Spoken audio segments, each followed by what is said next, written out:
Class 10th आज हम chemistry के चैप्टर 2 को समझेंगे। चैप्टर 2 है, उसका नाम है एसिड्स बेसिस एंड सॉल्ट्स। तो ये एसिड बेसिस क्या होते हैं, इसको समझने से पहले एक क्वेश्चन करते हैं और इसी क्वेश्चन से हमारा जो टॉपिक है वो निकल के आएगा। तो कैसे? क्वेश्चन है what is the nature of this chemical. What is the nature of this chemical. This means एक पिक्चर है, इससे हम समझने की कोशिश करते हैं। तो एक बाउल जिसमें हमने कुछ केमिकल लिया है, एक बाउल जिसमें कुछ केमिकल लिया है, तो उसका वो नेचर पूछ रहा है, मीन्स केमिकल का नेचर क्या है। तो जो केमिकल का नेचर है वो एसिड और बेसिस से ही रिलेटेड है। तो केमिकल का जो नेचर होगा वो एसिड होगा और बेस होगा। जैसे एग्जाम्पल के लिए कोई पर्सन होता है या हम लोग होते हैं, तो हमारा एक नेचर होता है, हम बोलते हैं कभी कि वो पर्सन अच्छा है या बुरे नेचर का है। तो कोई पर्सन जिसको हम बोलते हैं कि अच्छे नेचर का है और बुरे नेचर का है, उसको हम आइडेंटिफाई करते हैं, मतलब उसके अंदर कोई ना कोई गुण होता है। ठीक है, तो जिस तरह पर्सन में एक गुण होता है अच्छे और बुरे होने का, तो उसी प्रकार से जो केमिकल होता है उसका भी एक नेचर होता है। तो या तो फिर वो एसिड होगा या वो बेस होगा, या वो ना एसिड होगा ना बेस होगा, तो वो क्या होगा? न्यूट्रल। जो ना एसिड होगा और ना ही बेस होगा उसको हम बोलते हैं neutral.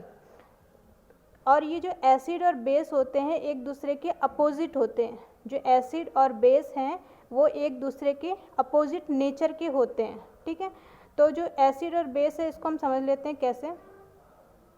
Acids and bases are exactly opposite to each other. जैसे मैंने आपको बताया कि जो एसिड और बेस होते हैं वो एक दूसरे के अपोजिट नेचर के होते हैं। जैसे हम बोलते हैं कि गुड बॉय, तो उसका अपोजिट क्या होगा? बैड बॉय, मतलब उसका नेचर क्या है? गुड से बैड होने का है। तो यहाँ पे अगर एसिड है तो उसका जस्ट अपोजिट क्या होगा? बेस होगा। मीन्स अगर हम बोलते हैं ना मीठा है तो उसका अपोजिट क्या होगा? कड़वा होगा। तो ऐसे ही यहाँ पे भी एसिड है तो उसका अपोजिट बेस होगा। और न्यूट्रल क्या होता है? इसी को हम न्यूट्रलाइजेशन बोलते हैं। इसी को हम न्यूट्रलाइजेशन बोलते हैं। ना वो एसिड होगा ना बेस होगा। तो जैसे आपने मैथ में भी पढ़ा है इंटीजर, आप इंटीजर पढ़ते हैं, ठीक है, तो उसमें बीच में जीरो होता है। ठीक है, और एक साइड पॉजिटिव नंबर होते हैं और दूसरे साइड उसमें नेगेटिव नंबर होते हैं। तो मान लेते हैं जो पॉजिटिव साइड वाला है उसको हमने एसिड मान लिया, उसको हमने क्या मान लिया? एसिड। और जो नेगेटिव साइड वाला है उसको हम बेस मान लेते हैं। ठीक है, तो और जो बीच में है वो न्यूट्रल है, मीन्स जीरो को हम न्यूट्रल मान लेते हैं।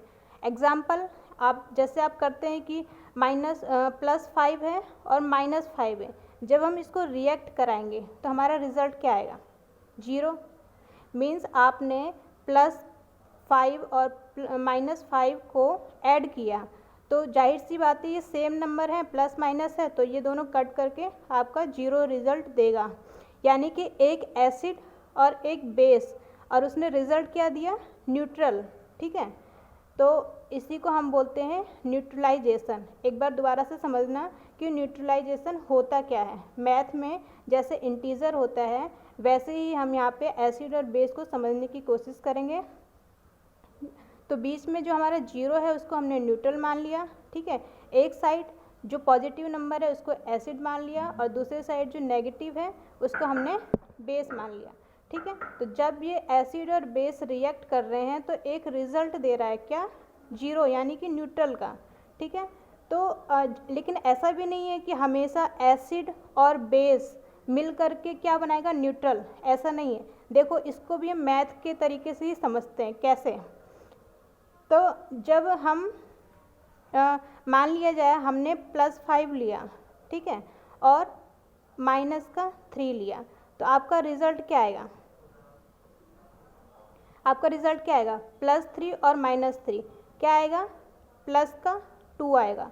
तो ये जो प्लस का 2 आया है वो क्या? एसिड आया ना। ठीक है, यानी कि इसमें से जो स्ट्रॉन्ग था है ना, उसने वीक पे क्या किया? रिएक्शन किया, तो वो स्ट्रॉन्ग ही लाया। ठीक है, +5 था क्योंकि ये ज़्यादा स्ट्रॉन्ग है -3 से, तो जब इसने इससे रिएक्शन करी तो +2 लाया, यानी कि एसिड ही आया है। तो ज़रूरी नहीं कि आप हमेशा एसिड और बेस को रिएक्ट कराओगे तो न्यूट्रल आएगा। न्यूट्रल कब आएगा? जब एक अच्छा एसिड और अच्छा बेस रिएक्ट करेंगे। अच्छा एसिड का मतलब कि दोनों में क्या है, इक्वलिटी होनी चाहिए। जैसे +5 और जैसे +5 और -5 था, तो दोनों में क्या है, इक्वलिटी थी। तो यानी कि वो एक अच्छा क्या था, एसिड था और एक अच्छा बेस था।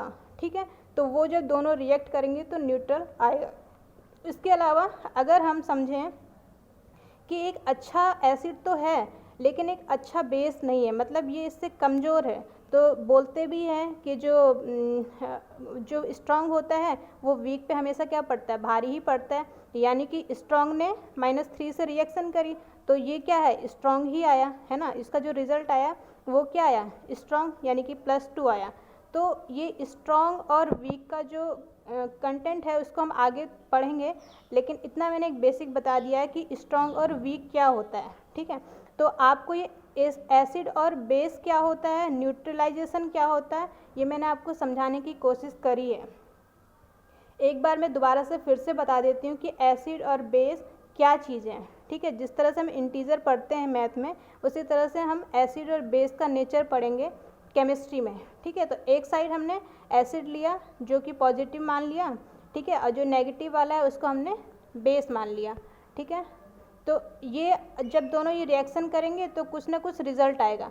तो जब हम अच्छा एसिड और अच्छा बेस लेते हैं तो हमेशा क्या आएगा, न्यूट्रल आएगा। लेकिन अगर हम अच्छा एसिड और वीक बेस लेते हैं तो वो क्या आएगा, हमेशा जो स्ट्रांग होगा, यानी कि एसिड होगा जो, वही आपका फॉर्म करेगा। ठीक है, तो इतनी सी बात आपको समझ में आई होगी। मैंने ये इतना सा समझाने के लिए, क्योंकि बहुत ही बेसिक कॉन्सेप्ट है इस चैप्टर का, ये अगर समझ में नहीं आएगा तो आप आगे नहीं समझ पाएंगे। तो ये क्योंकि बेसिक सा कॉन्सेप्ट था, इसलिए मैंने आपको स्टार्टिंग जो है इसको थोड़ा सा एग्जाम्पल दे करके समझाने की कोशिश करी है। तो इसका जो नेचर कैसा है, इसकी तो ये प्रॉपर्टी थी, ठीक है, कि ये क्या, अब इसका नेचर मतलब ये देखने में कैसे होते हैं या इसका कलर क्या आएगा, टेस्ट क्या है, तो ये हम आगे पढ़ेंगे। तो इतना आपको समझ में आ गया होगा, उम्मीद करती हूँ कि इतना आपको समझ में आया ही होगा।